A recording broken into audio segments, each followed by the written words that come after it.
नमस्कार दोस्तों, आप सभी का स्वागत है। अगर आपने DFCCIL में फॉर्म भरा है और अगर आप किसी भी पोस्ट की तैयारी कर रहे हो तो वहाँ आपके 12 नंबर की जीके आने वाली है, चाहे आपके लिए कोई सी भी पोस्ट हो, एग्जीक्यूटिव की, जूनियर एग्जीक्यूटिव की या फिर जूनियर मैनेजर की। जीके आपके आने वाला है और 12 नंबर का आएगा, सब में फिक्स है, कोई इधर उधर की वाली बात इसमें संशय है नहीं। तो जीके आपके 12 नंबर का आने वाला है। अब जीके में सब टेंशन ले रहे हैं कि सर कितना पढ़े, जीते जीके अथाह सागर है। अरे जीके अथाह सागर है, लेकिन आपकी DFCCIL के अकॉर्डिंग बहुत छोटा सिलेबस है। ठीक है, अब कहोगे आप सर सिलेबस नहीं देगा, तो 2016 2018 में पेपर तो हुए हैं ना, कम से कम उन पेपर को तो देख के हम पता कर सकते हैं कि DFCCIL एक्चुअल में क्वेश्चन उठाता कहाँ से है और देता कहाँ से है, उसको रिक्वायरमेंट क्या है। ठीक है, तो सीधी सी बात है, कुछ मैं आपको टॉपिक बताऊंगा। 12 में अगर आप इतना कर लोगे ना तो मैं आपको गारंटी लिख के कह सकता हूँ कि 12 में से 10 क्वेश्चन आपको इन्हीं के बीच से फंसेंगे।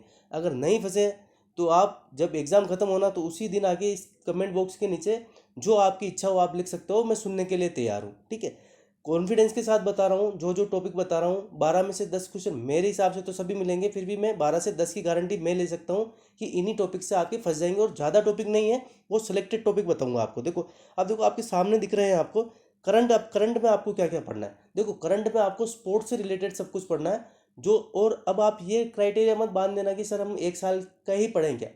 स्पोर्ट्स मतलब पिछले 1 1.5 2 सालों के अंदर जो भी घटा है ना इन करंट पे, वो आपको ध्यान देना ही पड़ेगा। ठीक है, अब तो स्पोर्ट्स स्पोर्ट्स से रिलेटेड आपको सब कुछ पढ़ना है, कुछ भी नहीं छोड़ना।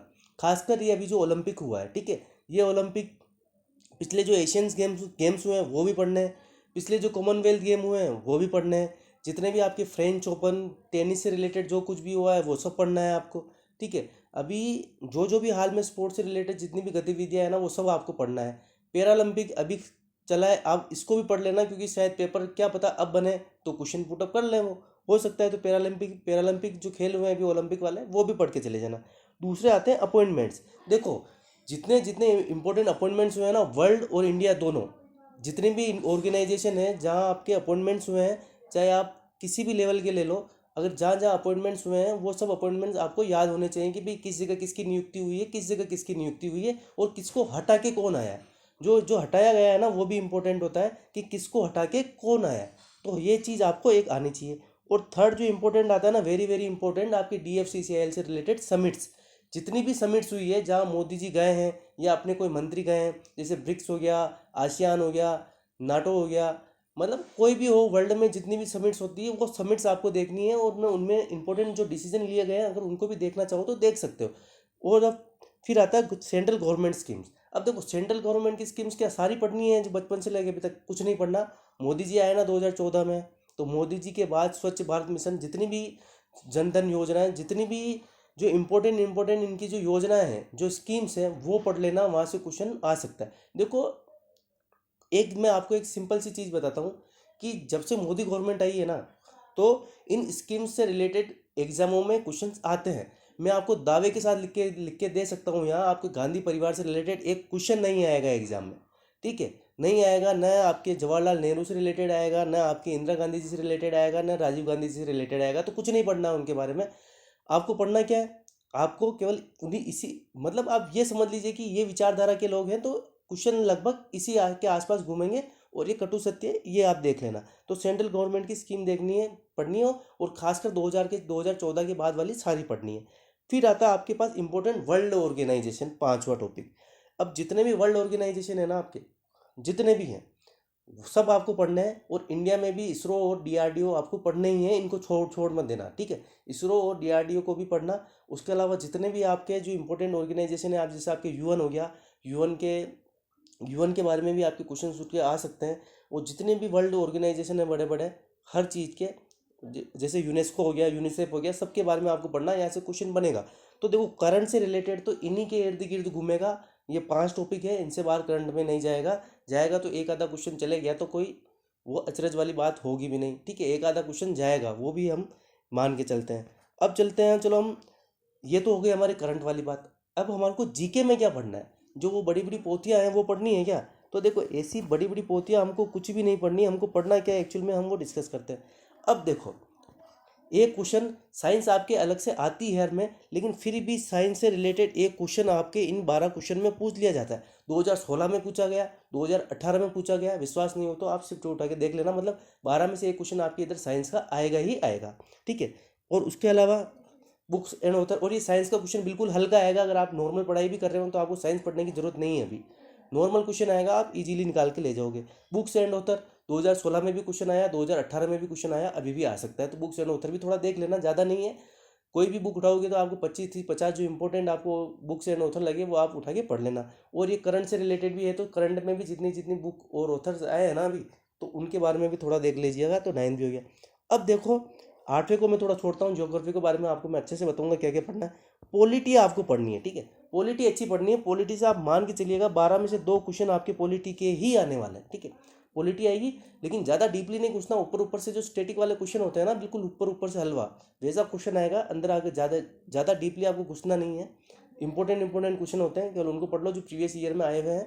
यहाँ से आपकी पॉलिटी भी कवर हो जाएगी। उसके बाद आती है मॉडर्न हिस्ट्री। अब आती है कि हिस्ट्री में सर क्या क्या पढ़ें। हिस्ट्री में सर अकबर, बाबर, हुमायूं, अशोक, सम्राट अशोक, ये पृथ्वीराज सिंह चौहान, ये सब पढ़ना है क्या? नहीं पढ़ना, आएगा भी नहीं, बिल्कुल नहीं आएगा। लिख के कह रहा हूँ, 110% गारंटी लिख के कह रहा हूँ कि नहीं आएगा ये सब कुछ। आपको केवल मॉडर्न हिस्ट्री पढ़नी है, और मॉडर्न हिस्ट्री में भी गांधी जी पढ़ने हैं आपको, ठीक है। मॉडर्न हिस्ट्री में आपको गांधी जी इंपॉर्टेंटली पढ़ ले। मॉडर्न हिस्ट्री पूरी पढ़नी है आपको लगभग, लेकिन एक गांधी जी आपको पढ़ने हैं, सरदार वल्लभ भाई पटेल आपको पढ़ने हैं, और जितनी भी इनसे रिलेटेड जितनी भी बातें हुई ना, जैसे आपके नेशनल कांग्रेस, इससे भी क्वेश्चन कभी कभी पुटअप हो सकते हैं, लेकिन मुझे नहीं लगता कि ये अभी आएंगे आपके वो क्वेश्चन। लेकिन 1857 की क्रांति से रिलेटेड वहाँ से क्वेश्चन आपके पुटअप हो सकता है। तो मॉडर्न हिस्ट्री है ना, इसको थोड़ी अच्छी से देख लेना।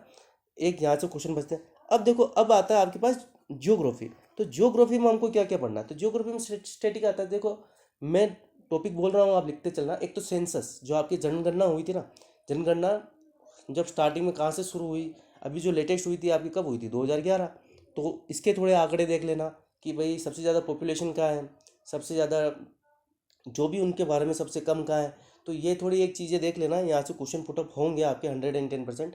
और इसके अलावा एक बांध देख लेना कि भाई कौन सा बांध किस नदी पे है, कौन से स्टेट में। एक आपके मिनरल्स देख लेना कि भाई कौन से राज्य में कौन सी मिनरल्स सबसे ज़्यादा होती है। पूछ लेता है कि अभ्रक सबसे ज़्यादा कहाँ होता है, सोना सबसे ज़्यादा कहाँ होता है, चांदी सबसे ज़्यादा कहाँ होती है। तो ये सिंपल से क्वेश्चन पुटअप होके आ जाते हैं। ये हो गया। एक आपको ये नॉलेज होना चाहिए इंडियन ज्योग्राफी में कि आसपास के जो हमारे जो बॉर्डर्स है ना, वो कौन कौन से देश से टच करते हैं और कौन कौन से कहाँ होते हैं, ठीक है। तो एक चीज़ वो देख लेना आप, ठीक है। और इसके अलावा एक चीज़ और आप देख सकते हो, तो ज्योग्राफी में जो अपने आसपास के देशों के बारे में थोड़ा अगर पढ़ सकते हो, वैसे नहीं, दिक्कत नहीं है, नहीं भी पढ़ोगे तो चलेगा। लेकिन जो जो इम्पोर्टेंट जो हमारी, जैसे ये श्रीलंका के साथ जो शेयर होती है, मन्नार की खाड़ी, जो कुछ भी है, तो वो एक बार पढ़ लीजिएगा। तो जो ज्योग्राफी है ना इंडिया की, मतलब कौन सा स्टेट कहाँ है, जैसे अब चाइना को कौन कौन से हमारे स्टेट टच करते हैं, उधर भूटान को कौन कौन से टच करते हैं, नेपाल को कौन कौन से टच करते हैं, अफगानिस्तान से हमारा टच होता नहीं होता, ऐसे क्वेश्चन आ जाते हैं। तो ये चीज़ भी एक बार ज़रूर आप देख लेना। तो ये क्वेश्चन से ना आपको इसी के इर्द गिर्द घूमना है, इन्हीं से आपके क्वेश्चन आने वाले हैं, हट के कुछ नहीं आएगा। तो मस्त रहिएगा। 12 में से मैं 10 नंबर की गारंटी लेता हूँ अगर आप ये सब टॉपिक करके चले जाते हो तो। ये टॉपिक कम नहीं है लास्ट में 18 19 20 दिनों के लिए, लेकिन फिर भी अगर आप रोजिना के लिए एक एक टॉपिक उठो, देखो पढ़ रखा आपने होगा, आपने पढ़ा सब है, केवल आपको रिवीजन की तैयारी है। तो लास्ट दिनों में इनका रिवीजन जरूर कर लेना, यहाँ से क्वेश्चन आपके उठ के आएगा। और 12 नंबर के आने वाली है, तो 12 में से अगर ये सब टॉपिक आप अच्छे से कर लेते हो तो 10 नंबर आप आराम से लेके आओगे, ये मैं आपको गारंटी दे के कहता हूँ। और जीके के क्वेश्चंस का लेवल बहुत ज़्यादा हार्ड नहीं आएगा, नॉर्मल से क्वेश्चंस आएंगे, ठीक है। तो कोई इतनी हड़बड़ाहट में मत जाना, आराम से जीके के लिए फ्री होके जाओ, जितना बताया उतना पढ़ जाओ, आपका काम हो जाएगा, ठीक है। तो होप आपके लिए ये वीडियो हेल्पफुल साबित रहा होगा। तो लाइक करो तो भी अच्छा, नहीं करो तो भी अच्छा, सब्सक्राइब करो तो ठीक है, नहीं करो तो भी ठीक है। तो फिर मिलते हैं नेक्स्ट वीडियो में, तब तक के लिए धन्यवाद।